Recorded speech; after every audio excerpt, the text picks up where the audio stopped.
Ready start. मनुष्य देव और पशु के बीचों बीच खड़ा है।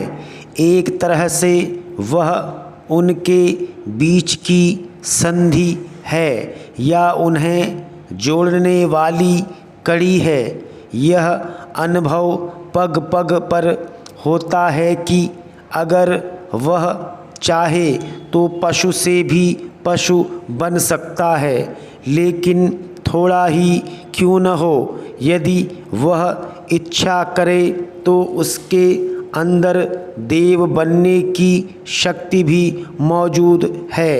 नर का नारायण होना असंभव नहीं है। यह बात अनेक महापुरुष अपने कृत्य से दुनिया को दिखा चुके हैं। जो मनुष्य अपने कर्तव्य का पालन कर देव कोटि में प्रतिष्ठित होते हैं, उन्हें वेदों ने कर्मदेव की पदवी दी है। आकाश के अवकाश में अगणित तारे भरे पड़े हैं। दूरबीन के बिना खाली आँखों से उन सब के दर्शन नहीं हो सकते। दूरबीन से भी सबके दर्शन नहीं होते, लेकिन खाली आँखों से ओझल रहने वाले कुछ सूक्ष्म तारे दूरबीन के द्वारा दर्शन देते हैं। जीवन भी आकाश के समान खाली प्रतीत होता है, पर यह खाली खाली प्रतीत होने वाला जीवन अनंत ठोस सिद्धांतों से भरा हुआ है। केवल बुद्धि के द्वारा उनमें से बहुत ही थोड़े सिद्धांत ग्रहण किए जा सकते हैं। तपस्या की दूरबीन लगाने से कुछ सूक्ष्म सिद्धांत प्रकट होने लगते हैं। इस तरह का कोई नया तत्व जो देख पाया हो उसे मंत्र दर्शन हुआ, ऐसा कह सकते हैं। उसी को ऋषि कहते हैं।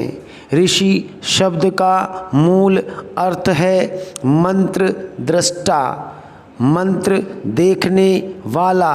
यह कथा प्रसिद्ध है कि विश्वामित्र ऋषि ने कठिन तपस्या के द्वारा गायत्री मंत्र प्राप्त किया। भगवान श्री कृष्ण ने गीता के माध्यम से अर्जुन के बहाने सारे जगत को कर्मयोगी बनने, कर्म करो और फल की चिंता मत करो का उपदेश दिया। आसुरी शक्ति कहती है, हक की रक्षा करना मेरा कर्तव्य है। दैवी शक्ति कहती है, कर्तव्य करते रहना मेरा अधिकार है। पश्चिम की संस्कृति को आसुरी शक्ति की लालसा है। पूर्व की संस्कृति को दैवी शक्ति से प्रेम है, लेकिन वास्तव में अधिकार शब्द का मूल अर्थ अपने हिस्से का काम या कर्तव्य ही है। जब ज्ञानी कहलाने वाले लोग कर्म से ऊबने लगते हैं या कर्म करने से शर्माने लगते हैं, तब राष्ट्र के पतन का आरंभ होता है। यह नियम एडवर्ड गिबन ने रोम के इतिहास में लिखकर रखा है और हमारे यहाँ के संतों, कवियों और आचार्यों ने यही बात एक स्वर से कही है।